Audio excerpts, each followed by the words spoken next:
سورہ ملک، سورہ ملک کا تعارف۔ مقام نزول، سورہ ملک مکہ مکرمہ میں نازل ہوئی۔ آیات، کلمات اور حروف کی تعداد۔ اس صورت میں 2 رکوع، 30 آیتیں، 330 کلمے اور 1313 حروف ہیں۔ سورہ ملک کے اسماء اور ان کی وجہ تسمیہ۔ اس صورت کے متعدد نام ہیں، جیسے اس کی پہلی آیت میں ملک یعنی سلطنت اور بادشاہت کا ذکر ہے۔ اس مناسبت سے اسے سورہ ملک کہتے ہیں۔ اس کی پہلی آیت کے شروع میں لفظ تبارک ہے، اس مناسبت سے اسے سورہ تبارک کہتے ہیں۔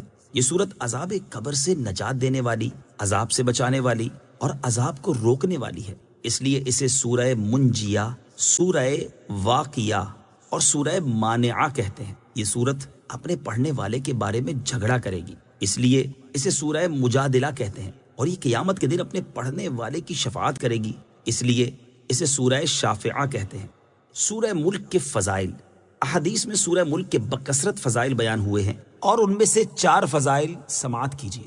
نمبر 1، حضرت عبداللہ ابن عباس رضی اللہ تعالی عنہما فرماتے ہیں، رسول اللہ صلی اللہ تعالی علیہ وسلم کی کسی صحابی نے ایک جگہ خیمہ نصب کیا، وہاں ایک قبر تھی اور انہیں معلوم نہ تھا کہ یہاں قبر ہے۔ اچانک انہیں پتہ چلا کہ یہ ایک قبر ہے اور اس میں ایک آدمی سورہ ملک پڑھ رہا ہے، یہاں تک کہ اس نے سورہ ملک مکمل کر لی۔ وہ صحابی رضی اللہ تعالی عنہ جب نبی کریم صلی اللہ تعالی علیہ وآلہ وسلم کی بارگاہ میں حاضر ہوئے تو عرض کی، یا رسول اللہ صلی اللہ تعالی علیہ وسلم، میں نے نادانستہ ایک قبر پر خیمہ لگا لیا، اچانک مجھے معلوم ہوا کہ یہ ایک قبر ہے اور اس میں ایک آدمی سورہ ملک پڑھ رہا ہے، یہاں تک کہ اس نے سورت مکمل کر لی۔ تاجدار رسالت صلی اللہ تعالی علیہ وسلم نے ارشاد فرمایا، یہ سورت عذاب قبر کو روکنے والی اور اس سے نجات دینے والی ہے۔ نمبر 2، ابو داؤد شریف کی حدیث ہے، حضرت ابو ہریرہ رضی اللہ تعالی عنہ سے روایت ہے، رسول اکرم صلی اللہ تعالی علیہ وسلم نے ارشاد فرمایا، قرآن پاک میں 30 آیتوں کی ایک سورت ہے، وہ اپنی تلاوت کرنے والے کی شفاعت کرے گی یہاں تک کہ اسے بخش دیا جائے گا۔ وہ سورت تبارک الذی بیدہ الملک ہے۔ نمبر 3، حضرت عبداللہ ابن مسعود رضی اللہ تعالی عنہ فرماتے ہیں، سورہ تبارک اپنے پڑھنے والے کی طرف سے جھگڑا کرے گی یہاں تک کہ اسے جنت میں داخل کر دے گی۔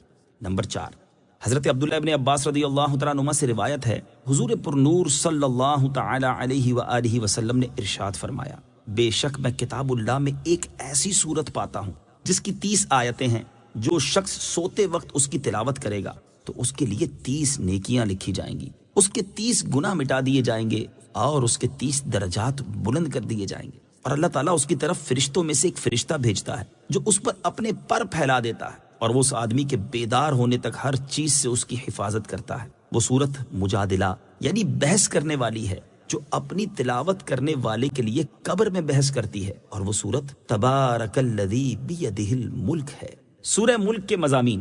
اس سورت کا مرکزی مضمون یہ ہے کہ اس میں اسلام کے بنیادی عقائد جیسے اللہ تعالیٰ کی وحدانیت، حضور پر نور صلی اللہ تعالی علیہ وسلم کی رسالت، قرآن کی حقانیت، حشر و نشر اور قیامت کے دن اعمال کی جزا و سزا کو انتہائی مؤثر انداز میں بیان کیا گیا ہے۔ نیز اس سورت میں یہ مضامین بیان کیے گئے ہیں۔ نمبر 1، اس سورت کی ابتدا میں اللہ تعالیٰ کی عظمت، سلطنت اور قدرت کے بارے میں بیان کیا گیا، اور یہ بتایا گیا کہ زندگی اور موت کو پیدا کرنے سے مقصود لوگوں کے اعمال کی جانچ کرنا ہے۔ نمبر 2، اللہ تعالیٰ کی قدرت کے آثار بیان کیے گئے کہ اس نے کسی سابقہ مثال کے بغیر ایک دوسرے کے اوپر 7 آسمان بنائے، اور ان آسمانوں میں کسی طرح کا کوئی عیب نہیں، انہیں ستاروں سے مزین کیا، اور ان ستاروں کے ذریعے آسمان کی طرف چڑھنے والے شیطانوں کو مارا جاتا ہے۔ نیز اس کی قدرت کے آثار میں سے یہ ہے کہ اس نے کافروں کے لیے جہنم کا دردناک عذاب تیار کیا ہے، اور ایمان والوں کو مغفرت اور عظیم اجر کی بشارت دی ہے۔ نمبر 3، یہ بتایا گیا کہ اللہ تعالیٰ ظاہر اور پوشیدہ، کھلی ہوئی اور چھپی ہوئی ہر بات کو جانتا ہے۔ نمبر 4، ان نعمتوں کو بیان کیا گیا جو اللہ تعالیٰ نے اپنی مخلوق کو عطا فرمائی ہیں، تاکہ وہ اس کی نعمت کو پہچان کر اس کا شکر ادا کریں اور اللہ تعالیٰ کی وحدانیت کا اقرار کریں۔ نمبر 5، کفار مکہ کو اللہ تعالیٰ کے عذاب سے ڈرایا گیا، اور نبی کریم صلی اللہ تعالی علیہ وسلم کو تسلی دی گئی کہ آپ ان کے جھٹلانے کی وجہ سے غم زدہ نہ ہوں، کیونکہ ان سے پہلے کافر بھی اپنے انبیاء علیہ الصلوۃ والسلام کے ساتھ اسی طرح کا سلوک کرتے تھے۔ نمبر 6، اس صورت کے آخر میں مومن اور کافر کا حال واضح کرنے کے لیے الٹا چلنے والے اور سیدھا چلنے والے کی ایک مثال بیان فرمائی گئی، اور حضور پرنور صلی اللہ تعالی علیہ وآلہ وسلم کو جھٹلانے والوں کو اللہ تعالیٰ کے عذاب سے ڈرایا گیا۔ سورہ تحریم کے ساتھ مناسبت۔ سورہ ملک کی اپنے سے ماں قبل سورت تحریم کے ساتھ مناسبت یہ ہے کہ سورہ تحریم کے آخر میں کافروں کے لیے حضرت نوح اور حضرت لوط علیہم الصلاۃ والسلام کی کافرہ بیویوں کی مثال بیان کی گئی، اور مسلمانوں کے لیے فرعون کی مومنہ بیوی حضرت آسیہ رضی اللہ تعالی عنہا اور حضرت عیسیٰ علیہ الصلاۃ والسلام کی والدہ حضرت مریم رضی اللہ تعالی عنہا کی مثال بیان کی گئی۔ اور یہ صورت اللہ تعالیٰ کے علم کے احاطے، تدبیر اور اس بات پر دلالت کرتی ہے کہ وہ اپنی مخلوق میں جو عجائبات چاہے ظاہر کرتا ہے۔ بسم اللہ الرحمن الرحیم۔ ترجمہ: اللہ کے نام سے شروع جو نہایت مہربان رحمت والا ہے۔ تبارک الذی بیدہ الملک وہو علی کل شیء قدیر۔ ترجمہ: بڑی برکت والا ہے وہ جس کے قبضے میں ساری بادشاہی ہے اور وہ ہر چیز پر قادر ہے۔ تبارک، وہ بڑی برکت والا ہے۔ تفسیر صراط الجنان میں ہے، یعنی اللہ تعالیٰ اپنی ذات میں، صفات میں اور افعال میں ازل سے لے کر ابد تک مخلوق کی صفات سے پاک ہے، اور صرف اسی کے قبضہ قدرت میں تمام امور میں ہر طرح کا تصرف ہے، لہٰذا وہ جس چیز کا چاہے حکم دے اور جس چیز سے چاہے منع کر دے، جو چاہے عطا کرے اور جو چاہے نہ دے، جسے چاہے زندگی دے اور جسے چاہے موت دے، جسے چاہے عزت دے اور جسے چاہے ذلت دے، جسے چاہے غریب بنا دے اور جسے چاہے امیر کر دے، جسے چاہے بیمار کر دے اور جسے چاہے شفا عطا کر دے، جسے چاہے قریب کر دے اور جسے چاہے دور کر دے، جسے چاہے آباد کر دے اور جسے چاہے برباد کر دے، جسے چاہے توڑ دے اور جسے چاہے ملا دے، اور وہ ہر اس چیز پر قادر جو اس کی قدرت کے تحت آنے کے لائق ہے۔ اللہ تعالیٰ کی عظمت و شان، اپنی اسی شان کا ذکر کرتے ہوئے ایک اور مقام پر اللہ تعالیٰ ارشاد فرماتا ہے: قل اللہم مالک الملک تؤتی الملک من تشاء وتنزع الملک ممن تشاء وتعز من تشاء وتذل من تشاء بيدك الخير إنك على كل شيء قدير۔ ترجمہ: یوں عرض کرو، اے اللہ ملک کے مالک، تو جسے چاہتا ہے سلطنت عطا فرماتا ہے اور جس سے چاہتا ہے چھین لیتا ہے، اور تو جسے چاہتا ہے عزت دیتا ہے اور جسے چاہتا ہے ذلت دیتا ہے۔ تمام بھلائی تیرے ہی ہاتھ میں ہے، بے شک تو ہر شے پر قدرت رکھنے والا ہے۔ اور ارشاد فرماتا ہے: أَلَمْ تَعْلَمْ أَنَّ اللَّهَ لَهُ مُلْكُ السَّمَاوَاتِ وَالْأَرْضِ يُعَذِّبُ مَن يَشَاءُ وَيَغْفِرُ لِمَن يَشَاءُ وَاللَّهُ عَلَى كُلِّ شَيْءٍ قَدِيرٌ۔ ترجمہ: کیا تجھے معلوم نہیں کہ آسمانوں اور زمین کی بادشاہی اللہ ہی کے لیے ہے؟ وہ جسے چاہتا ہے سزا دیتا ہے اور جسے چاہتا ہے بخش دیتا ہے، اور اللہ ہر شے پر قادر ہے۔ اور ارشاد فرماتا ہے: لِلَّهِ مُلْكُ السَّمَاوَاتِ وَالْأَرْضِ يَخْلُقُ مَا يَشَاءُ يَهَبُ لِمَن يَشَاءُ إِنَاثًا وَيَهَبُ لِمَن يَشَاءُ الذُّكُورَ أَوْ يُزَوِّجُهُمْ ذُكْرَانًا وَإِنَاثًا وَيَجْعَلُ مَن يَشَاءُ عَقِيمًا إِنَّهُ عَلِيمٌ قدیر۔ ترجمہ: آسمانوں اور زمین کی سلطنت اللہ ہی کے لیے ہے، وہ جو چاہے پیدا کرے، جسے چاہے بیٹیاں عطا فرمائے اور جسے چاہے بیٹے دے، یا بیٹے اور بیٹیاں دونوں ملا کر دے اور جسے چاہے بانجھ کر دے، بے شک وہ علم والا، قدرت والا ہے۔ الذي خلق الموت والحياة ليبلوكم أيكم أحسن عملا وهو العزيز الغفور۔ ترجمہ، وہ جس نے موت اور زندگی کو پیدا کیا تاکہ تمہاری آزمائش کرے کہ تم میں کون اچھے عمل کرنے والا ہے، اور وہی عزت والا، بخشش والا ہے۔ الذی خلق الموت والحیاہ، وہ جس نے موت اور زندگی کو پیدا کیا۔ تفسیر صراط الجنان میں ہے، یہاں سے اللہ تعالیٰ کی قدرت کے بعض آثار بیان کیے جا رہے ہیں۔ چنانچہ ارشاد فرمایا کہ اللہ تعالیٰ نے موت اور زندگی کو پیدا کیا۔ موت انسانوں اور حیوانوں میں روح کے جسم سے جدا ہو جانے اور حواس کی طاقت زائل ہو جانے کا نام ہے، جبکہ زندگی جسم میں روح کے وجود کے ساتھ حواس کی طاقت باقی رہنے کا نام ہے۔ اور پیدا کرنے سے مراد یہ ہے کہ کسی چیز کو وجود بخشنا۔ اس سے معلوم ہوا کہ موت وجودی چیز ہے، کیونکہ محض عدمی چیز پیدا نہیں ہو سکتی۔ لِيَبْلُوَكُمْ أَيُّكُمْ أَحْسَنُ عَمَلًا، تاکہ تمہاری آزمائش کرے کہ تم میں کون اچھے عمل کرنے والا ہے۔ تفسیر صراط الجنان میں ہے، یہاں زندگی اور موت پیدا کرنے کی حکمت بیان کی جا رہی ہے کہ اے لوگو، اللہ تعالیٰ نے تمہاری موت اور زندگی کو اس لیے پیدا کیا تاکہ دنیا کی زندگی میں وہ اپنے احکامات اور ممنوعات کے ذریعے تمہاری آزمائش کرے کہ کون زیادہ فرما بردار، مخلص اور شریعت کے بیان کردہ طریقے کے مطابق عمل کرنے والا ہے۔ اور کوئی اپنے برے اعمال کے ذریعے اللہ تعالیٰ کو عاجز نہیں کر سکتا، کیونکہ وہ غالب ہے اور گناہ گاروں میں سے جو توبہ کرے اسے وہ بخشنے والا ہے۔ بندے کا ہر عمل اللہ تعالیٰ کی رضا کے لیے اور شرعی طریقے کے مطابق ہونا چاہیے۔ اس آیت سے معلوم ہوا کہ بندے کا ہر عمل خالص اللہ تعالیٰ کی رضا حاصل کرنے کے لیے اور شریعت کے بیان کردہ طریقے کے مطابق ہونا چاہیے۔ لہٰذا جس کا عمل خالص اللہ عز و جل کی رضا حاصل کرنے کے لیے ہو لیکن شریعت کے بیان کردہ طریقے کے مطابق نہ ہو تو وہ عمل مقبول نہیں۔ اسی طرح جس کا عمل شریعت کے بیان کردہ طریقے کے مطابق تو ہو لیکن وہ خالص اللہ تعالیٰ کی رضا حاصل کرنے کے لیے نہ ہو بلکہ ریاکاری اور نفاق کے طور پر ہو تو وہ عمل بھی مقبول نہیں۔ ایک اور مقام پر اللہ تعالیٰ ارشاد فرماتا ہے، انما الہکم الہ واحد فمن كان يرجو لقاء ربه فليعمل عملا صالحا ولا يشرك بعبادة ربه احدا۔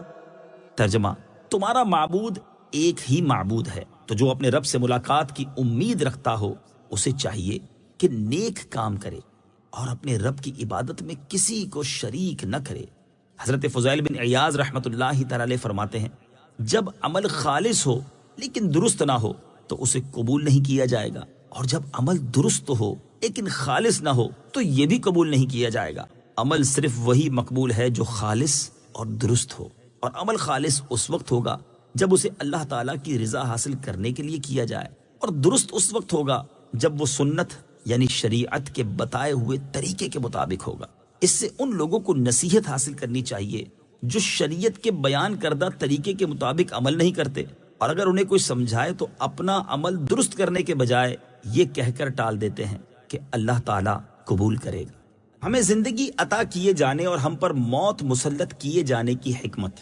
اس آیت سے یہ بھی معلوم ہوا کہ ہمیں زندگی عطا کیے جانے اور ہم پر موت مسلط کیے جانے کی حکمت یہ ہے کہ اللہ تعالیٰ کی اطاعت اور فرما برداری کے معاملے میں ہماری جانچ ہو جائے کہ ہم میں سے کون اللہ تعالیٰ کی اطاعت کرتا ہے اور کیسی اطاعت کرتا ہے، تاکہ آخرت میں جب اطاعت گزاروں کو انعامات ملیں اور نافرمانوں کو سزائیں ملیں تو کوئی یہ اعتراض نہ کر سکے کہ اطاعت گزاروں کو انعامات اور نافرمانوں کو سزا کیوں ملی۔ یاد رکھیں کہ دنیا کی زندگی ایک دن ضرور ختم ہو جائے گی، جبکہ آخرت کی زندگی ہمیشہ باقی رہنے والی ہے، جیسا کہ اللہ تعالیٰ ارشاد فرماتا ہے، وما هذه الحياة الدنيا إلا لهو ولعب وَإِنَّ الدَّارَ الْآخِرَةَ لَهِيَ الْحَيَوَانُ لَوْ كَانُوا يَعْلَمُونَ۔ ترجمہ، اور یہ دنیا کی زندگی تو صرف کھیل کود ہے، اور بے شک آخرت کا گھر ضرور وہی سچی زندگی ہے، کیا ہی اچھا تھا اگر وہ یہ جانتے۔ اور ارشاد فرمایا، وَمَا أُوتِيتُم مِّن شَيْءٍ فَمَتَاعُ الْحَيَاةِ الدُّنْيَا وَزِينَتُهَا وَمَا عِندَ اللَّهِ خَيْرٌ وَأَبْقَىٰ أَفَلَا تَعْقِلُونَ۔ ترجمہ، اور اے لوگو، جو کچھ چیز تمہیں دی گئی ہے تو وہ دنیاوی زندگی کا ساز و سامان اور اس کی زینت ہے، اور جو ثواب اللہ کے پاس ہے وہ بہتر اور زیادہ باقی رہنے والا ہے، تو کیا تم سمجھتے نہیں؟ اور دنیا کی رنگینیوں اور رونقوں سے بھی ہمیں آزمایا جا رہا ہے کہ ہم کیسے عمل کرتے ہیں۔ چنانچہ اللہ تعالیٰ ارشاد فرماتا ہے، إِنَّا جَعَلْنَا مَا عَلَى الْأَرْضِ زِينَةً لَهَا لِنَبْلُوَهُمْ أَيُّهُمْ أَحْسَنُ عَمَلًا۔ ترجمہ، بے شک ہم نے زمین پر موجود چیزوں کو زمین کے لیے زینت بنایا تاکہ ہم انہیں آزمائیں کہ ان میں عمل کے اعتبار سے کون اچھا ہے۔ اسی طرح ہمیں پیدا کرنے اور اللہ تعالیٰ نے ہمارے لیے جو نعمتیں پیدا کی ہیں ان کے ذریعے بھی ہمارے اعمال کی آزمائش ہو رہی ہے، جیسا کہ اللہ تعالیٰ ارشاد فرماتا ہے، وَهُوَ الَّذِي خَلَقَ السَّمَاوَاتِ وَالْأَرْضَ فِي سِتَّةِ أَيَّامٍ وَكَانَ عَرْشُهُ عَلَى الْمَاءِ لِيَبْلُوَكُمْ أَيُّكُمْ أَحْسَنُ عَمَلًا۔ ترجمہ، اور وہی ہے جس نے آسمانوں اور زمین کو 6 دن میں بنایا اور اس کا عرش پانی پر تھا، تمہیں پیدا کیا تاکہ تمہیں آزمائے کہ تم میں کون اچھے عمل کرتا ہے۔ اور وہ لوگ جو دنیا کی زندگی میں ایمان لائے اور انہوں نے نیک اعمال کیے، ان کے بارے میں اللہ تعالیٰ ارشاد فرماتا ہے، إِنَّ الَّذِينَ آمَنُوا وَعَمِلُوا الصَّالِحَاتِ إِنَّا لَا نُضِيعُ أَجْرَ مَنْ أَحْسَنَ عَمَلًا أُولَئِكَ لَهُمْ جَنَّاتُ عَدْنٍ تَجْرِي مِنْ تَحْتِهِمُ الْأَنْهَارُ يحلون فيها من أساور من ذهب ويلبسون ثيابا خضرا من سندس وإستبرق متكئين فيها على الأرائك نعم الثواب وحسنت مرتفقا۔ ترجمہ، بے شک جو لوگ ایمان لائے اور نیک اعمال کیے، ہم اچھے عمل کرنے والوں کا ثواب ضائع نہیں کرتے۔ ان کے لیے ہمیشگی کے باغات ہیں، ان کے نیچے نہریں بہتی ہیں، انہیں ان باغوں میں سونے کے کنگن پہنائے جائیں گے اور وہ سبز رنگ کے باریک اور موٹے ریشم کے کپڑے پہنیں گے۔ وہاں تختوں پر تکیے لگائے ہوئے ہوں گے، یہ کیا ہی اچھا ثواب ہے، اور جنت کی کیا ہی اچھی آرام کی جگہ ہے۔ اور جنہوں نے کفر کیا اور گناہوں میں مصروف رہے، ان کے بارے میں ارشاد فرماتا ہے، والذین کسبوا السیئات جزاء سیئۃ بمثلها وترهقهم ذلة ما لهم من اللہ من عاصم كأنما أغشيت وجوههم قطعا من الليل مظلما أولئك أصحاب النار هم فيها خالدون۔ ترجمہ، اور جنہوں نے برائیوں کی کمائی کی تو برائی کا بدلہ اسی کے برابر ہے اور ان پر ذلت چھائی ہوگی، انہیں اللہ سے بچانے والا کوئی نہ ہوگا، گویا ان کے چہروں کو اندھیری رات کے ٹکڑوں سے ڈھانپ دیا گیا ہے، وہی دوزخ والے ہیں، وہ اس میں ہمیشہ رہیں گے۔ لہٰذا اے لوگو استجیبوا لربکم من قبل ان یأتی یوم لا مرد له من اللہ ما لکم من ملجأ یومئذ وما لکم من نکیر۔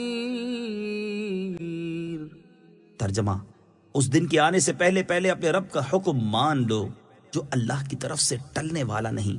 اس دن تمہارے لیے کوئی پناہ نہ ہوگی اور نہ تمہارے لیے انکار کرنا ممکن ہوگا۔ الذي خلق 7 سماوات طباقا ما ترى في خلق الرحمن من تفاوت فارجع البصر هل ترى من فطور ثم ارجع البصر كرتين ينقلب إليك البصر خاسئا وهو حسير۔ ترجمہ، وہ جس نے ایک دوسرے کے اوپر 7 آسمان بنائے، اے بندے تو رحمان کے بنانے میں کوئی فرق نہیں دیکھے گا۔ تو نگاہ اٹھا کر دیکھ، کیا تجھے کوئی رخنہ نظر آتا ہے؟ پھر دوبارہ نگاہ اٹھا کر دیکھ، نگاہ تیری طرف ناکام ہو کر تھکی ماندی پلٹ آئے گی۔ الذی خلق 7 سماوات طباقا، وہ جس نے ایک دوسرے کے اوپر 7 آسمان بنائے۔ تفسیر صراط الجنان میں ہے۔ اس آیت اور اس کے بعد والی آیت کا خلاصہ یہ ہے کہ اللہ تعالیٰ کی قدرت کے آثار میں سے یہ ہے کہ اس نے کسی سابقہ مثال کے بغیر ایک دوسرے کے اوپر 7 آسمان بنائے۔ ہر آسمان دوسرے کے اوپر کمان کی طرح ہے، اور دنیا کا آسمان زمین کے اوپر گنبد کی طرح ہے، اور ایک آسمان کا فاصلہ دوسرے آسمان سے کئی 100 برس کی راہ ہے۔ تو اے بندے تو اللہ تعالیٰ کے بنانے میں کوئی فرق اور کوئی عیب نہیں دیکھے گا، بلکہ انہیں مضبوط، درست، برابر اور متناسب پائے گا۔ تو آسمان کی طرف نگاہ اٹھا کر دیکھ تاکہ تو اپنی آنکھوں سے اس خبر کے درست ہونے کو دیکھ لے اور تیرے دل میں کوئی شبہ باقی نہ رہے۔ پھر دوبارہ نگاہ اٹھا اور بار بار دیکھ، ہر بار تیری نگاہ تیری طرف ناکام ہو کر تھکی ماندی پلٹ آئے گی کہ بار بار کی جستجو کے باوجود بھی وہ ان میں کوئی خلل اور عیب نہ پا سکے گی۔ وَلَقَدْ زَيَّنَّا السَّمَاءَ الدُّنْيَا بِمَصَابِيحَ وَجَعَلْنَاهَا رُجُومًا لِلشَّيَاطِينِ وَأَعْتَدْنَا لَهُمْ عَذَابَ السَّعِيرِ۔ ترجمہ، اور بے شک ہم نے نیچے کے آسمان کو چراغوں سے آراستہ کیا اور انہیں شیطانوں کے لیے مارنے کا ذریعہ بنایا، اور ہم نے ان کے لیے بھڑکتی آگ کا عذاب تیار کر رکھا ہے۔ وَلَقَدْ زَيَّنَّا السَّمَاءَ الدُّنْيَا بِمَصَابِيحَ، اور بے شک ہم نے نیچے کے آسمان کو چراغوں سے آراستہ کیا۔ تفسیر صراط الجنان میں ہے۔ اس آیت میں اللہ تعالیٰ نے اپنی قدرت کی ایک اور دلیل بیان فرمائی ہے کہ بے شک اللہ تعالیٰ نے نیچے کے آسمان کو ستاروں سے آراستہ کیا، جو کہ زمین کی طرف سب سے زیادہ قریب ہے، اور لوگ اسے دیکھتے ہیں، اور ان ستاروں کو شیطانوں کے لیے مارنے کا ذریعہ بنایا کہ جب شیاطین آسمان کی طرف فرشتوں کی گفتگو سننے اور باتیں چرانے پہنچیں تو ستاروں سے شعلے اور چنگاریاں نکلیں جن سے انہیں مارا جائے۔ اور اللہ تعالیٰ نے ان شیاطین کے لیے دنیا میں جلانے کے بعد آخرت میں بھڑکتی آگ کا عذاب تیار کر رکھا ہے۔ اس کی نظیر یہ آیات مبارکہ ہے۔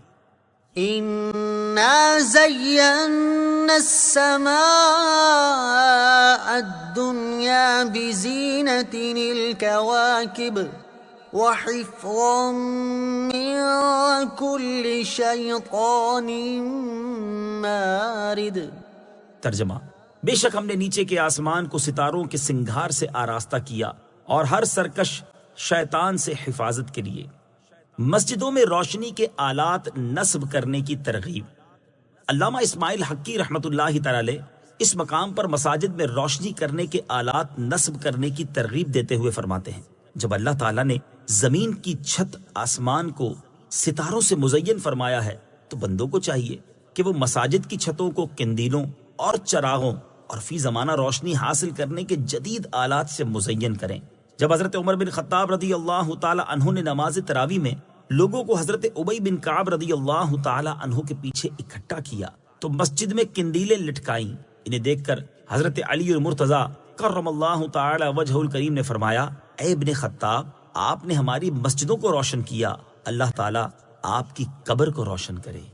وَلِلَّذِينَ كَفَرُوا بِرَبِّهِمْ عَذَابُ جَهَنَّمَ وَبِئْسَ الْمَصِيرُ۔ ترجمہ، اور جنہوں نے اپنے رب کے ساتھ کفر کیا ان کے لیے جہنم کا عذاب ہے اور وہ کیا ہی برا ٹھکانہ ہے۔ وَلِلَّذِينَ كَفَرُوا بِرَبِّهِمْ، اور جنہوں نے اپنے رب کے ساتھ کفر کیا۔ تفسیر صراط الجنان میں ہے، یعنی بھڑکتی آگ کا عذاب شیطانوں کے ساتھ ہی خاص نہیں بلکہ انسانوں اور جنوں میں سے جس نے بھی اللہ تعالیٰ کے ساتھ کفر کیا ان کے لیے ہم نے جہنم کا عذاب تیار کر رکھا ہے، اور وہ کیا ہی برا ٹھکانہ ہے کہ وہ جگہ بھی تکلیف دے، وہاں کا کھانا پانی بھی تکلیف دے، سانپ بچھو تکلیف دے اور ساتھی بھی ایذا رسا۔ غرض یہ کہ اس میں ہر تکلیف جمع ہے۔ اذا القوا فيها سمعوا لها شهيقا وهي تفور۔ ترجمہ، جب وہ کفار اس میں ڈالے جائیں گے تو جہنم کی چنگھاڑ سنیں گے اور وہ جوش مارتی ہوگی۔ اذا القوا فيها، جب وہ کفار اس میں ڈالے جائیں گے۔ تفسیر صراط الجنان میں ہے، یہاں سے اللہ تعالیٰ نے جہنم کے اوصاف بیان فرمائے ہیں۔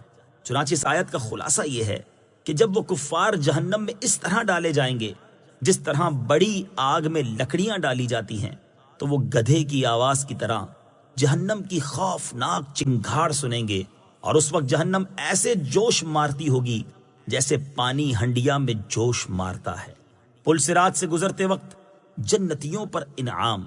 یاد رہے کہ قیامت کے دن جنتی اگرچہ پل صراط سے گزریں گے لیکن اس وقت ان پر یہ انعام ہوگا کہ وہ جہنم کی ہلکی سی آواز بھی نہ سنیں گے، جیسا کہ ارشاد باری تعالی ہے، لا يسمعون حسيسها وهم فيما اشتهت أنفسهم خالدون۔ ترجمہ، وہ اس کی ہلکی سی آواز بھی نہ سنیں گے اور وہ اپنی دل پسند نعمتوں میں ہمیشہ رہیں گے۔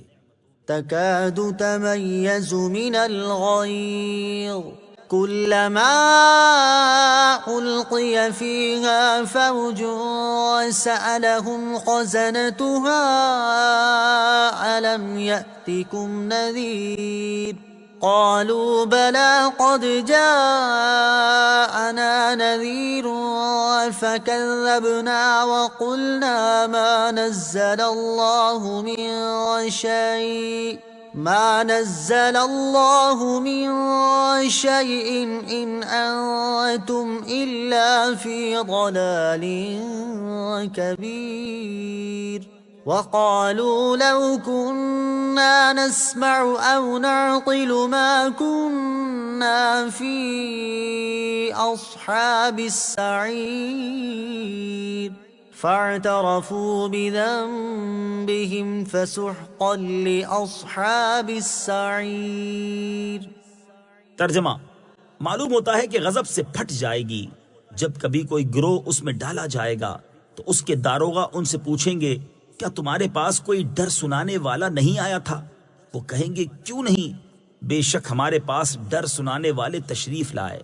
پھر ہم نے انہیں جھٹلایا اور ہم نے کہا اللہ نے کوئی چیز نہیں اتاری، تم تو بڑی گمراہی میں ہی ہو۔ اور وہ کہیں گے اگر ہم سنتے یا سمجھتے تو دوزخ والوں میں نہ ہوتے۔ تو اب انہوں نے اپنے گناہ کا اقرار کیا تو دوزخیوں کے لیے پھٹکار ہو، تکاد تمیز من الغیظ، معلوم ہوتا ہے کہ غضب سے پھٹ جائے گی۔ تفسیر صراط الجنان میں ہے، یہاں جہنم کا ایک اور وصف بیان کیا گیا کہ جہنم کفار پر غضبناک ہوگی اور یوں لگے گا جیسے غضب کی شدت کی وجہ سے جہنم ابھی پھٹ جائے گی اور اس کے اجزاء ایک دوسرے سے جدا ہو جائیں گے۔ اس سے معلوم ہوا کہ جہنم میں احساس ہے، وہ غضب بھی کرتی ہے بلکہ کلام بھی کرتی ہے، جیسا کہ ایک اور مقام پر ارشاد باری تعالی ہے، يوم نقول لجهنم هل امتلأت وتقول هل من مزيد۔ ترجمہ، جس دن ہم جہنم سے فرمائیں گے کیا تو بھر گئی، وہ عرض کرے گی کیا کچھ اور زیادہ ڈالنے کو ہے؟ کلما القی فیہا فوج، جب کبھی کوئی گروہ اس میں ڈالا جائے گا۔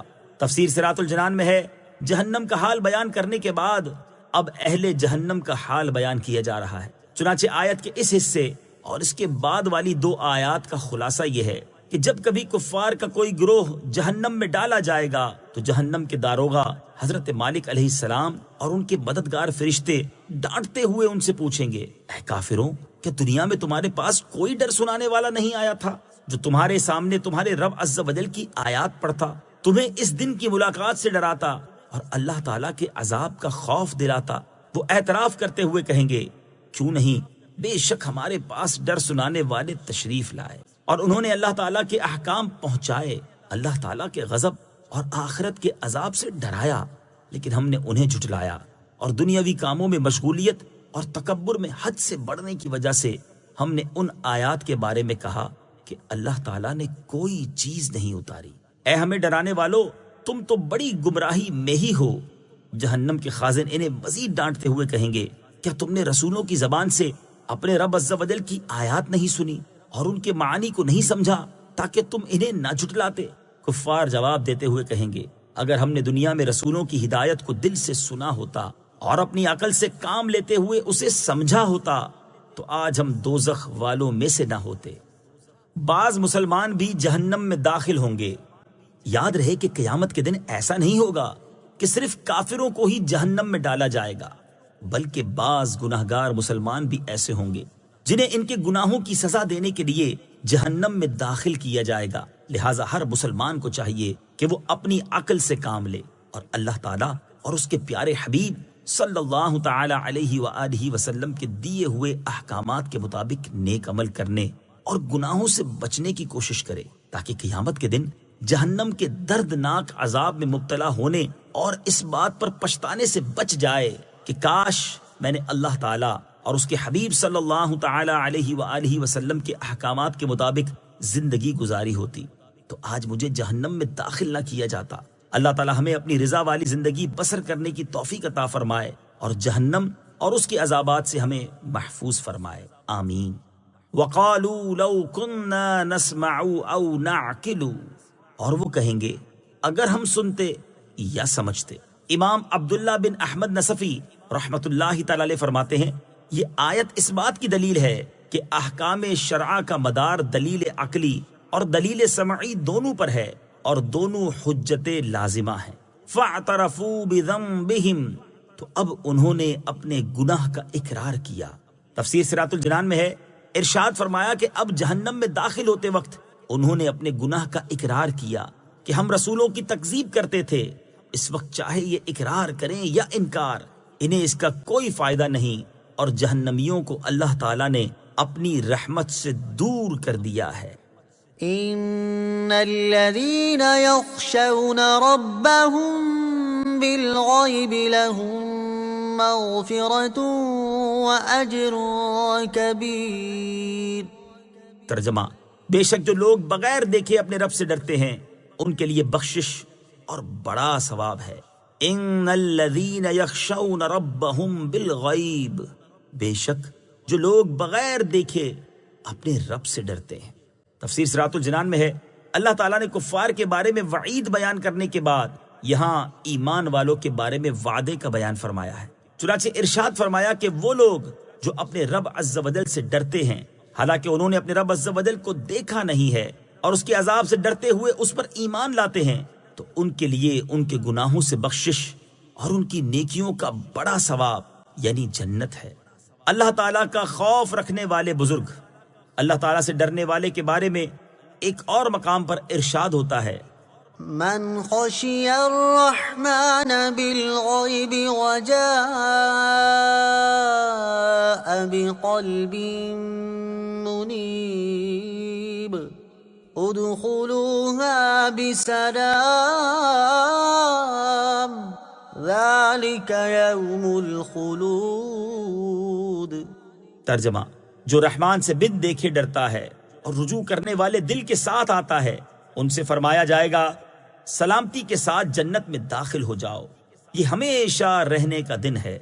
لہٰذا ہر مسلمان کو چاہیے کہ وہ اپنے دل میں اللہ تعالیٰ کا خوف رکھے اور اس کے عذاب سے ڈرتا رہے۔ ترغیب کے لیے یہاں خوف خدا کی 2 مثالیں سماعت کیجیے۔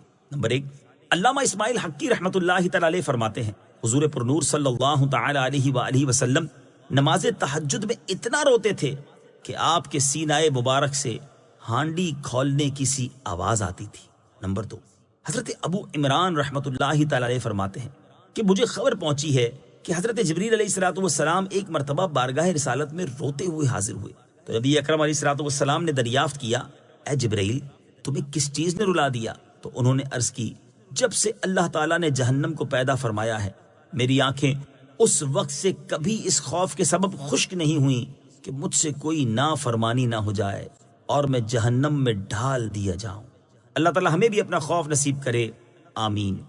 وَأَسِرُّوا قَوْلَكُمْ أَوْ اجْهَرُوا بِهِ إِنَّهُ عَلِيمٌ بِذَاتِ الصُّدُورِ۔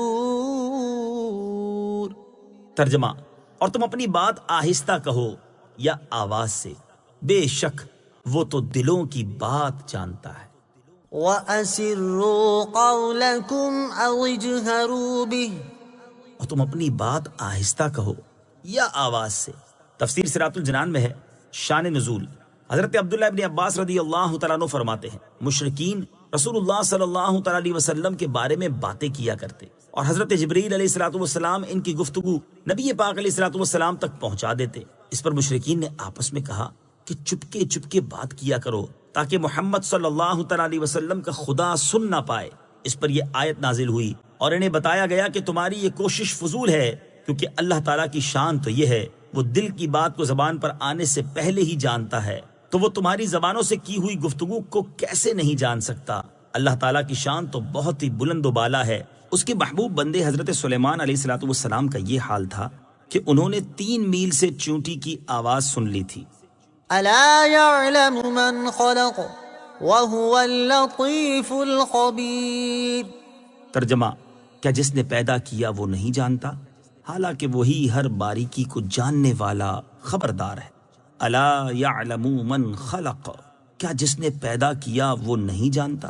تفسیر صراط الجنان میں ہے، اس سے پہلی آیت میں کیے ہوئے دعوے کی دلیل دیتے ہوئے ارشاد فرمایا کہ جس رب تعالیٰ نے اپنی کامل حکمت سے تمام اشیاء کو وجود بخشا ہے اور انہی چیزوں میں تمہاری آہستہ یا بلند آواز سے کی گئی گفتگو بھی شامل ہے، تو کیا اسے تمہاری باتوں کا علم نہ ہوگا؟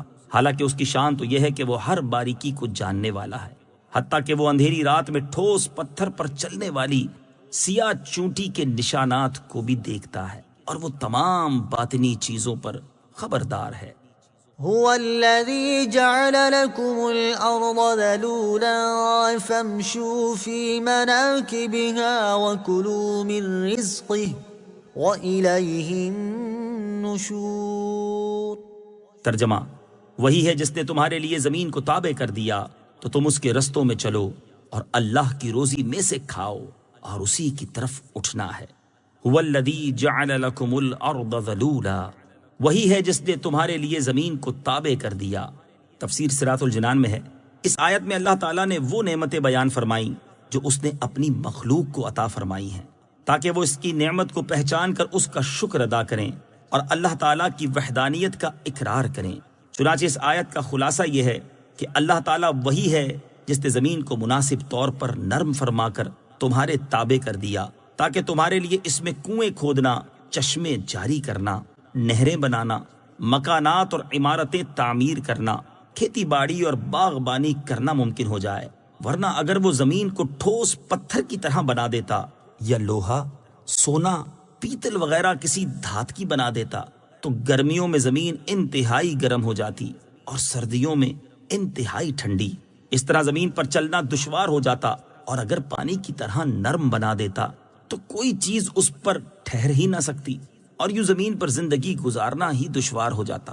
یہ اللہ تعالیٰ کا بہت بڑا احسان ہے کہ اس نے زمین کو ایسا بنایا ہے کہ اس سے نفع حاصل کیا جا سکے، تو تم اس کے راستوں میں چلو اور اللہ تعالیٰ کی روزی میں سے کھاؤ جو اس نے تمہارے لیے پیدا فرمائی ہے، اور تمہیں قبروں سے جزا کے لیے اسی کی طرف اٹھنا ہے۔ أأمنتم من في السماء أن يخسف بكم الأرض فإذا هي تمور أم أمنتم من في السماء أن يرسل عليكم حاصبا فستعلمون كيف نذير۔ ترجمہ، کیا تم اس اللہ عز و جل سے بے خوف ہو گئے جس کی سلطنت آسمان میں ہے، اس بات میں کہ وہ تمہیں زمین میں دھسا دے تو وہ زمین اچانک کانپنے لگے، یا تم اس سے بے خوف ہو گئے کہ جس کی سلطنت آسمان میں ہے اس بات میں کہ وہ تم پر پتھراؤ بھیجے تو تم جلد جان لوگے کہ میرا ڈرانا کیسا تھا۔ اَأَمِنْتُمْ مَنْ فِي السَّمَاءِ، کیا تم اس سے بے خوف ہو گئے جس کی سلطنت آسمان میں ہے؟ تفسیر صراط الجنان میں ہے، اس آیت اور اس کے بعد والی آیت میں اللہ تعالیٰ نے کفار مکہ کو اپنے عذاب سے ڈراتے ہوئے فرمایا کہ اے کفار مکہ، جس رب تعالیٰ کی سلطنت آسمان میں ہے اس کی نافرمانی کر کے کیا تم اس بات میں اس سے بے خوف ہو گئے کہ وہ قارون کی طرح تمہیں بھی زمین میں دھسا دے اور اس وقت تک زمین کو حرکت میں رکھے جب تک تم اس کے سب سے نچلے حصے میں نہ پہنچ جاؤ؟ یا جس رب تعالیٰ کی سلطنت آسمان میں ہے اس کی نافرمانی کر کے کیا تم اس بات میں اس سے بے خوف ہو گئے کہ وہ حضرت لوط علیہ السلام کی قوم کی طرح تم پر بھی پتھراؤ بھیجے؟ تو عذاب دیکھ کر تم جلد جان لوگے کہ میرا اپنے عذاب سے ڈرانا کیسا تھا۔ اللہ تعالیٰ کے عذاب سے بے خوف نہ ہوا جائے۔ اسی عذاب کا ذکر کرتے ہوئے ایک اور مقام پر اللہ تعالیٰ نے ارشاد فرمایا، أَفَأَمِنْتُمْ أَنْ يَخْسِفَ بِكُمْ جَانِبَ الْبَرِّ أَوْ يُرْسِلَ عَلَيْكُمْ حَاصِبًا ثُمَّ لَا تَجِدُوا لَكُمْ وَكِيلًا۔ ترجمہ، کیا تم اس بات سے بے خوف ہو گئے کہ اللہ تمہارے ساتھ خشکی کا کنارہ زمین میں دھسا دے یا تم پر پتھر بھیجے پھر تم اپنے لیے کوئی حمایت ہی نہ پاؤ؟ اور ارشاد فرمایا، قُلْ هُوَ الْقَادِرُ عَلَىٰ أَن يَبْعَثَ عَلَيْكُمْ عَذَابًا مِّن فَوْقِكُمْ أَوْ مِن تَحْتِ أَرْجُلِكُمْ۔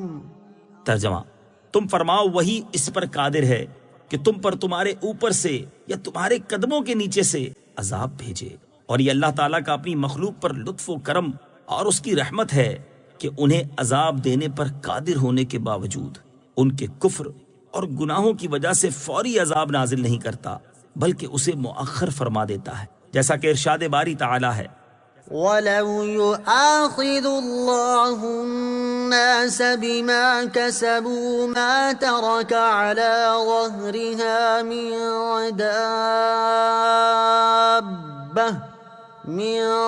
دَابَّةٍ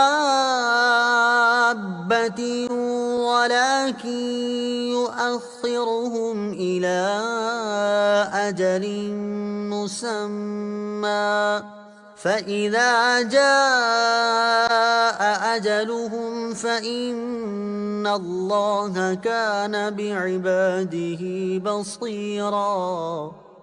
ترجمہ، اور اگر اللہ لوگوں کو ان کے کمائے ہوئے اعمال کی وجہ سے پکڑتا تو زمین کی پیٹھ پر کوئی چلنے والا نہ چھوڑتا، لیکن وہ ایک مقرر میعاد تک انہیں ڈھیل دیتا ہے، پھر جب ان کی مقررہ مدت آئے گی تو بے شک اللہ اپنے تمام بندوں کو دیکھ رہا ہے، لہٰذا اس کی رحمت اور کرم کے پیش نظر اس کے عذاب سے بے خوف ہو جانا بہت بڑی نادانی اور کم عقلی ہے۔ وَلَقَدْ كَذَّبَ الَّذِينَ مِن قَبْلِهِمْ فَكَيْفَ كَانَ نَكِيرِ۔ ترجمہ، اور بے شک ان سے پہلے لوگوں نے جھٹلایا تو میرا انکار کیسا ہوا۔ وَلَقَدْ كَذَّبَ الَّذِينَ مِن قَبْلِهِمْ، اور بے شک ان سے پہلے لوگوں نے جھٹلایا۔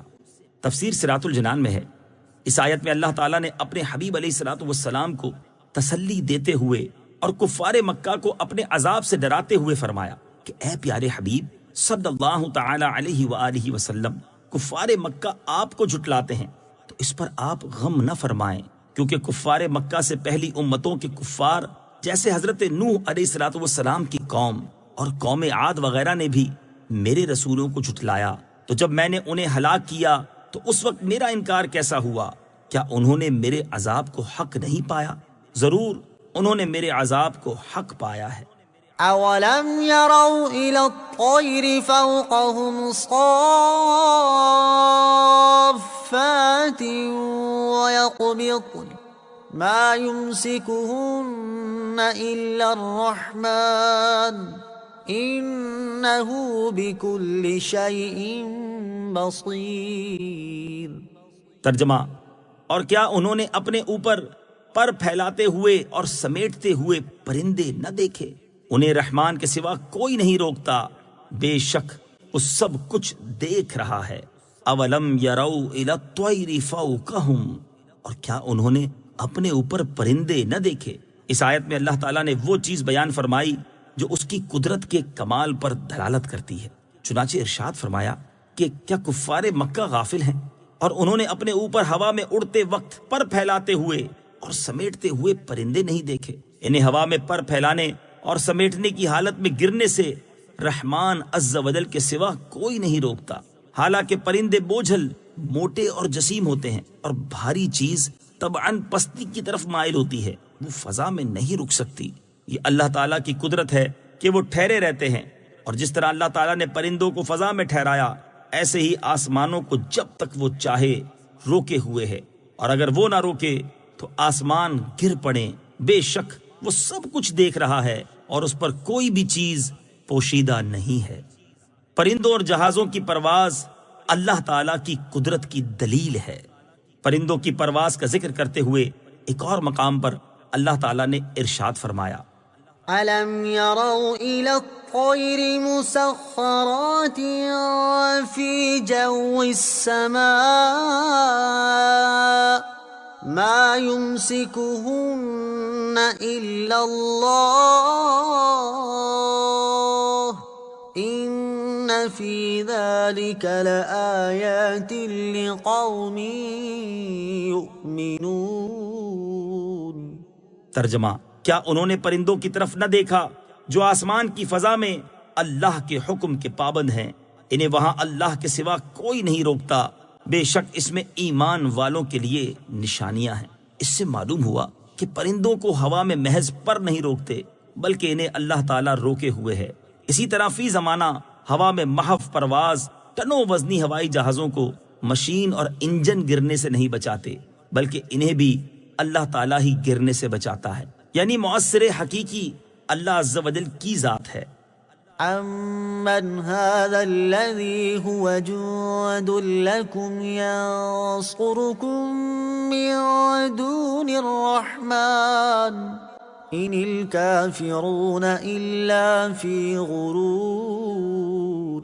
ترجمہ، یا وہ کون سا تمہارا لشکر ہے جو رحمان کے مقابلے میں تمہاری مدد کرے گا؟ کافر صرف دھوکے میں پڑے ہوئے ہیں۔ امن هذا الذی هو جند لکم، یا وہ کون سا تمہارا لشکر ہے؟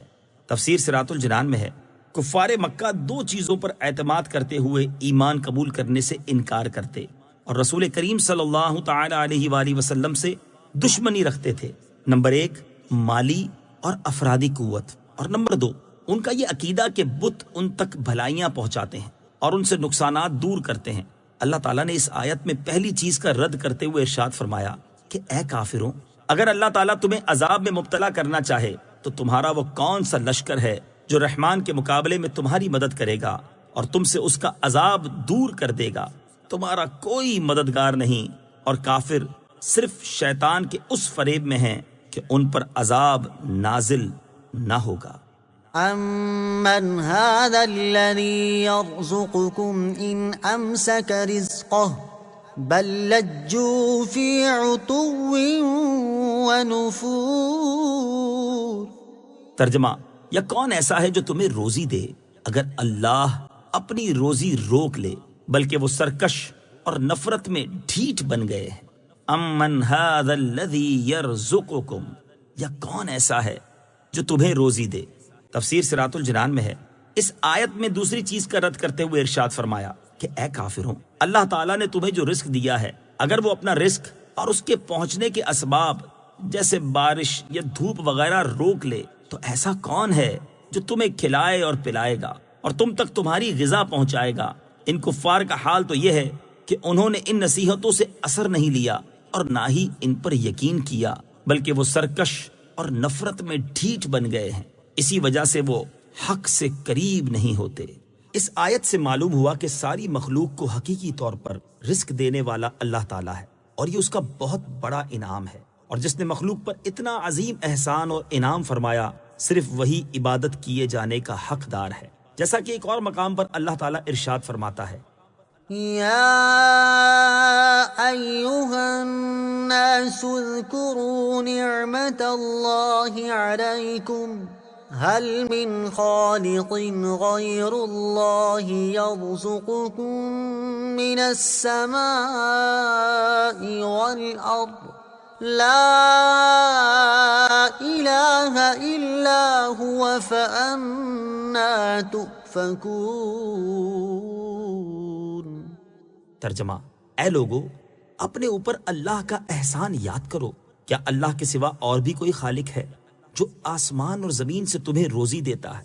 اس کے سوا کوئی معبود نہیں، تو تم کہاں الٹے پھرے جاتے ہو؟ أفمن يمشي مكبا على وجهه أهدى أمن يمشي سويا على صراط مستقيم۔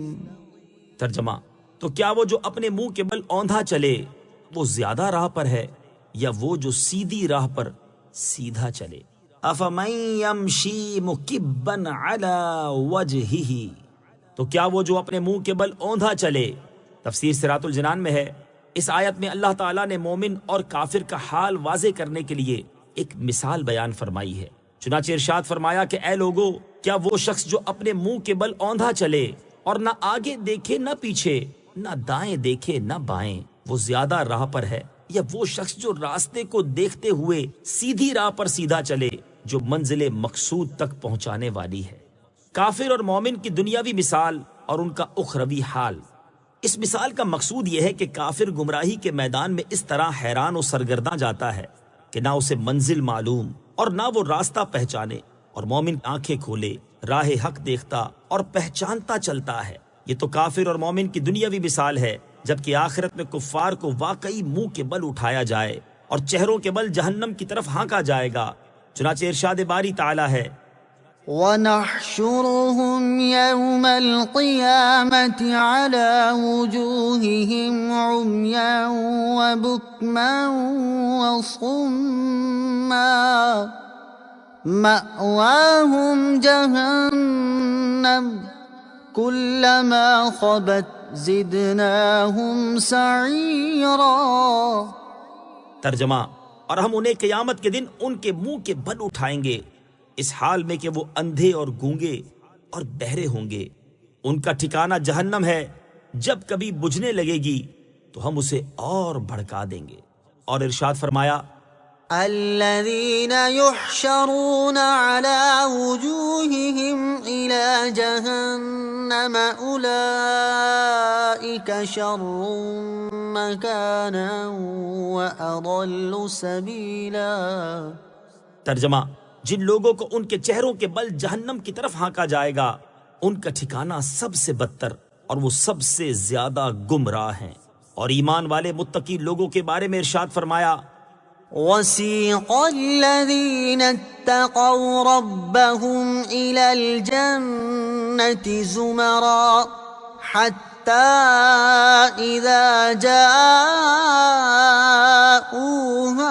وَفُتِحَتْ أَبْوَابُهَا وَقَالَ لَهُمْ خَزَنَتُهَا سلام علیکم طبتم فادخلوها خالدین۔ ترجمہ، اور اپنے رب سے ڈرنے والوں کو گروہ در گروہ جنت کی طرف چلایا جائے گا، یہاں تک کہ جب وہ وہاں پہنچیں گے اور اس کے دروازے کھلے ہوئے ہوں گے اور اس کے داروغے ان سے کہیں گے، تم پر سلام ہو، تم پاکیزہ رہے تو ہمیشہ رہنے کو جنت میں جاؤ۔ قل هو الذي أنشأكم وجعل لكم السمع والأبصار والأفئدة قليلا ما تشكرون۔ ترجمہ، تم فرماؤ وہی ہے جس نے تمہیں پیدا کیا اور تمہارے لیے کان اور آنکھ اور دل بنائے، تم بہت کم شکر ادا کرتے ہو۔ قل هو الذی انشأکم، تم فرماؤ وہی ہے جس نے تمہیں پیدا کیا، یعنی اے پیارے حبیب صلی اللہ تعالی علیہ وآلہ وسلم، آپ مشرکین سے فرما دیں کہ اے کافروں، جس خدا کی طرف میں تمہیں دعوت دیتا ہوں وہ وہی ہے جس نے تمہیں پیدا کیا اور اس نے تمہارے لیے کان بنائے تاکہ تم اللہ تعالیٰ کی آیات کو سنو اور ان سے نصیحت حاصل کرو۔ اس نے تمہارے لیے آنکھیں بنائیں تاکہ تم ان کے ذریعے اللہ تعالیٰ کی ان مصنوعات کو دیکھو جو اس کی وحدانیت پر دلالت کرتی ہیں، اور اس نے تمہارے لیے دل بنائے تاکہ تم ان کے ذریعے اللہ تعالیٰ کی آیات اور مصنوعات میں غور و فکر کر سکو۔ لیکن تمہارا حال یہ ہے کہ تم نے ان اعضاء سے فائدہ نہ اٹھایا کہ جو سنا وہ نہ مانا، جو دیکھا اس سے عبرت حاصل نہ کی، اور جو سمجھا اس میں غور نہ کیا، اور تم بہت کم شکر ادا کرتے ہو کہ اللہ تعالیٰ کے عطا فرمائے ہوئے اعضاء سے وہ کام نہیں لیتے جس کے لیے وہ عطا ہوئے ہیں، اور یہی وجہ ہے کہ تم شرک و کفر میں مبتلا ہو گئے ہو۔ نعمتوں کو ان کے مقاصد میں استعمال کریں۔ اس آیت میں خطاب اگرچہ کفار سے ہے، لیکن اس میں مسلمانوں کے لیے بھی نصیحت ہے کہ اللہ تعالیٰ نے انہیں کان، آنکھ اور دل کی جو نعمت عطا کی ہے اسے انہی مقاصد کے لیے استعمال کریں جس کے لیے یہ نعمت عطا ہوئی ہے۔ ایک اور مقام پر اللہ تعالیٰ ارشاد فرماتا ہے، يا أيها الذين آمنوا أطيعوا الله ورسوله ولا تولوا عنه وأنتم تسمعون ولا تكونوا كالذين قالوا سمعنا وهم لا يسمعون۔ ترجمہ، اے ایمان والو، اللہ اور اس کے رسول کی اطاعت کیا کرو اور سن کر اس سے منہ نہ پھیرو، اور ان لوگوں کی طرح نہ ہونا جنہوں نے کہا ہم نے سن لیا حالانکہ وہ نہیں سنتے۔ اور ارشاد فرمایا، ان السمع والبصر والفؤاد كل اولئك كان عنه مسؤولا۔ ترجمہ، بے شک کان اور آنکھ اور دل ان سب کے بارے میں سوال کیا جائے گا۔ اور ارشاد فرمایا، وما كنتم تستترون أن يشهد عليكم سمعكم ولا أبصاركم ولا جلودكم ولكن ظننتم أن الله لا يعلم كثيرا مما تعملون۔ ترجمہ، اور تم اس بات سے نہیں چھپ سکتے تھے کہ تمہارے خلاف تمہارے کان اور تمہاری آنکھیں اور تمہاری کھالیں گواہی دیں، لیکن تم تو یہ سمجھے بیٹھے تھے کہ اللہ تمہارے بہت سے کام نہیں جانتا۔ اللہ تعالیٰ ہمیں اپنی دی ہوئی ہر نعمت کو اس کے مقصد میں استعمال کرنے کی توفیق عطا فرمائے، آمین۔ قل هو الذي ذرأكم في الأرض وإليه تحشرون۔ ترجمہ، تم فرماؤ وہی ہے جس نے تمہیں زمین میں پھیلایا اور اسی کی طرف تم اٹھائے جاؤ گے۔ قل هو الذی ذرأکم فی الارض، تم فرماؤ وہی ہے جس نے تمہیں زمین میں پھیلایا، یعنی اے حبیب صلی اللہ تعالی علیہ وسلم، آپ فرما دیں کہ اللہ عز و جل وہی ہے جس نے گفتگو میں تمہاری زبانوں، تمہارے رنگوں، تمہارے لباسوں، تمہاری شکلوں اور صورتوں کے مختلف ہونے کے ساتھ تمہیں زمین کے کونے کونے میں پھیلایا، اور تم قیامت کے دن اپنے اعمال کے حساب اور ان کی جزا کے لیے اسی کی طرف اٹھائے جاؤ گے۔ وَيَقُولُونَ مَتَى هَذَا الْوَعْدُ إِن كُنتُمْ صَادِقِينَ قُلْ إِنَّمَا الْعِلْمُ عِندَ اللَّهِ وَإِنَّمَا أَنَا نَذِيرٌ مُبِينٌ۔ ترجمہ، اور کہتے ہیں یہ وعدہ کب آئے گا؟ اگر تم سچے ہو تو بتاؤ تم فرماؤ یہ علم تو اللہ ہی کے پاس ہے اور میں تو یہی صاف ڈر سنانے والا ہوں۔ وَيَقُولُونَ مَتَى هَذَا الْوَعْدُ، اور کہتے ہیں یہ وعدہ کب آئے گا۔ اس آیت اور اس کے بعد والی آیت کا خلاصہ یہ ہے کہ کفار مسلمانوں سے مذاق اور محض دل لگی کے طور پر کہتے تھے کہ اگر تم قیامت یا عذاب کی خبر دینے میں سچے ہو تو بتاؤ ان کا ظہور کب ہوگا۔ اللہ تعالیٰ نے ان کا جواب دیتے ہوئے اپنے حبیب صلی اللہ تعالی علیہ وآلہ وسلم سے ارشاد فرمایا کہ اے مخلوق میں سب سے بڑے عالم صلی اللہ تعالی علیہ وسلم، آپ مشرکین سے فرما دے کہ اس کا علم تو اللہ تعالیٰ ہی کے پاس ہے، میں تو عذاب اور قیامت کے آنے کا تمہیں ڈر سناتا ہوں اور مجھے اتنے ہی کام کا حکم دیا گیا ہے، اسی سے میرا فرض ادا ہو جاتا ہے، اس لیے وقت کا بتانا میری ذمہ داری نہیں۔ قل انما العلم عند اللہ، تم فرماؤ یہ علم تو اللہ ہی کے پاس ہے۔ یاد رہے کہ اس سے یہ ثابت نہیں ہوتا کہ اللہ تعالیٰ نے حضور پر نور صلی اللہ تعالی علیہ وآلہ وسلم کو قیامت کا علم نہیں دیا، کیونکہ یہاں یہ نہ فرمایا کہ مجھے علم نہیں دیا گیا، بلکہ یہ فرمایا کہ یہ حقیقی اور ذاتی علم تو اللہ ہی کے پاس ہے۔ اور ایسے انداز میں بات اس وقت بھی کہی جاتی جب معلومات ہونے کے باوجود بتانا نہ ہو۔ حق یہ ہے کہ اللہ تعالیٰ نے حضور اقدس صلی اللہ تعالی علیہ وآلہ وسلم کو قیامت کا علم دیا ہے، اور اس پر وہ تمام احادیث شاہد ہیں جس میں آپ نے قیامت کی علامات ارشاد فرمائیں، حتیٰ کہ سال بتانے کے علاوہ وقت، دن اور مہینہ بھی بتا دیا۔ فلما رأوه زلفة سيئت وجوه الذين كفروا وقيل هذا الذي كنتم به تدعون۔ ترجمہ، پھر جب اسے قریب دیکھیں گے تو کافروں کے منہ بگڑ جائیں گے اور ان سے فرما دیا جائے گا یہ وہ عذاب ہے جو تم مانگتے تھے۔ فلما رأوه زلفہ، پھر جب اسے قریب دیکھیں گے۔ اس آیت کا خلاصہ یہ ہے کہ جب کفار آخرت میں اس عذاب کو اپنے قریب دیکھیں گے جس کا ان سے وعدہ کیا گیا ہے تو کافروں کے چہرے سیاہ پڑ جائیں گے اور وحشت و غم سے ان کی صورتیں خراب ہو جائیں گی، اور جہنم کے فرشتے ان سے کہیں گے یہ وہ عذاب ہے جو مذاق کے طور پر تم مانگتے تھے، اور انبیاء کرام علیہ الصلوۃ والسلام سے کہتے تھے کہ وہ عذاب کہاں ہے، جلدی لاؤ، اب دیکھ لو یہ ہے وہ عذاب جس کی تمہیں طلب تھی۔ قل أرأيتم إن أهلكني الله ومن معي أو رحمنا فمن يجير الكافرين من عذاب أليم۔ ترجمہ، تم فرماؤ بھلا دیکھو تو اگر اللہ مجھے اور میرے ساتھ والوں کو ہلاک کر دے یا ہم پر رحم فرمائے تو وہ کون ہے جو کافروں کو دردناک عذاب سے بچا لے گا۔ قل، تم فرماؤ، تفسیر صراط الجنان میں ہے کفار مکہ رسول کریم صلی اللہ تعالی علیہ وآلہ وسلم اور صحابہ کرام علیہم رضوان کی وفات کی آرزو رکھتے تھے۔ اس پر اللہ تعالیٰ نے اپنے حبیب علیہ الصلوۃ والسلام سے ارشاد فرمایا کہ اے حبیب، آپ ان کفار سے فرما دیں کہ ہم مومن ہیں اور دو اچھی چیزوں میں سے ایک کے منتظر ہیں۔